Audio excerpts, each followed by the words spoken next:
നമസ്കാരം.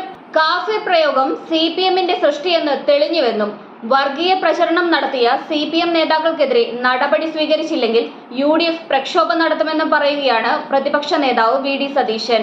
സിപിഎം വടകരയിലും മലബാറിലും നടത്തിയത് വർഗീയ പ്രചരണമാണെന്ന് പ്രതിപക്ഷ നേതാവ് വി.ഡി. സതീശൻ പറഞ്ഞു.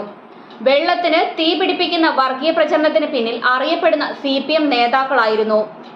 ഹീനമായ വർഗീയ പ്രചരണം നടത്തിയവർ എത്ര ഉന്നതരാണെങ്കിലും അവരെ നിയമത്തിന് മുൻപിൽ കൊണ്ടുവരേണ്ടത് സർക്കാരിന്റെ ബാധ്യതയാണ്. പോലീസ് കർശന നടപടി എടുക്കുന്നില്ലെങ്കിൽ യുഡിഎഫ് ശക്തമായ പ്രക്ഷോഭം തുടരുമെന്നും വി.ഡി. സതീശൻ പറയുകയുണ്ടായി. വടകരയിലെ കാഫിർ പ്രയോഗം സിപിഎമ്മിന്റെ സൃഷ്ടി ആയിരുന്നുവെന്ന് തെളിഞ്ഞു കഴിഞ്ഞു. കേരളത്തെ ഭിന്നിപ്പിക്കാൻ സംഘപരിവാർ മെനയുന്ന അതേ തന്ത്രമാണ് വടകരയിൽ ജയിക്കാൻ സിപിഎമ്മും പുറത്തെടുത്തത്. താൽക്കാലിക ലാഭത്തിനു വേണ്ടി പുറത്തെടുത്ത തന്ത്രം സമൂഹത്തിൽ ആഴത്തിലുള്ള മുറിവുകളാണ് ഏൽപ്പിച്ചിരിക്കുന്നതെന്ന് സിപിഎം നേതാക്കൾ പോലും മറക്കുകയായിരുന്നു. സിപിഎമ്മിൽ നിന്ന് സംഘപരിവാറിലേക്ക് അധിക ദൂരമില്ലെന്ന് ഇതോടെ തെളിഞ്ഞു.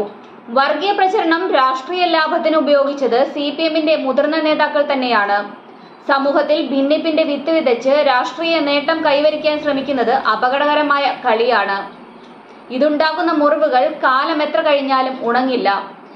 ഇനിയെങ്കിലും സിപിഎമ്മിന് തിരിച്ചറിവുണ്ടാവേണ്ടത് നല്ലത് എന്ന് പ്രതിപക്ഷ നേതാവ് പറഞ്ഞു.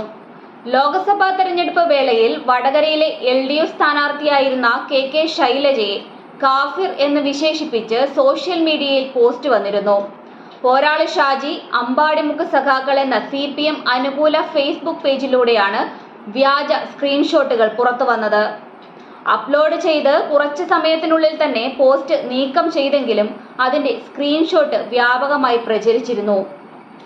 ലോക്സഭാ തെരഞ്ഞെടുപ്പിൽ വടകരയിലെ വോട്ടെടുപ്പിന്റെ തലേ ദിവസമാണ് വിവാദ വാട്സപ്പ് സന്ദേശങ്ങൾ പുറത്തുവരുന്നത്. ഷാഫി പറമ്പിലിനെ ദീനിയായ മുസ്ലിമായും കെ ശൈലജയെ കാഫിറായും ചിത്രീകരിച്ചുള്ളതായിരുന്നു സന്ദേശം. മുസ്ലിം യൂത്ത് ലീഗ് നേതാവ് PK കാസിമിന്റെ പേരിൽ പ്രചരിച്ച സന്ദേശം തന്റെ പേരിൽ വ്യാജ ID സൃഷ്ടിച്ച് പ്രചരിപ്പിച്ചുവെന്ന് ആരോപിച്ച് PK കാസിമാണ് പോലീസിന് പരാതി നൽകിയത്. വ്യാജ സന്ദേശമാണെന്നും ഇതിന്റെ സൃഷ്ടാവിനെ കണ്ടെത്തണമെന്നും ആവശ്യപ്പെട്ട് UDF സമരവും നടത്തിയിരുന്നു. ഇതിനിടയിൽ കാഫിർ സ്ക്രീൻഷോട്ട് സമൂഹ മാധ്യമങ്ങളിൽ പ്രചരിപ്പിച്ച മുൻ MLAയും CPM നേതാവുമായ KK ലതയ്ക്കെതിരെ കേസെടുക്കണമെന്ന് ആവശ്യപ്പെട്ട് യൂത്ത് കോൺഗ്രസും രംഗത്ത് വന്നിട്ടുണ്ട്. വിവാദ കാഫിർ പോസ്റ്റ് കഴിഞ്ഞ ദിവസമാണ് KK ലത പിൻവലിച്ചത്.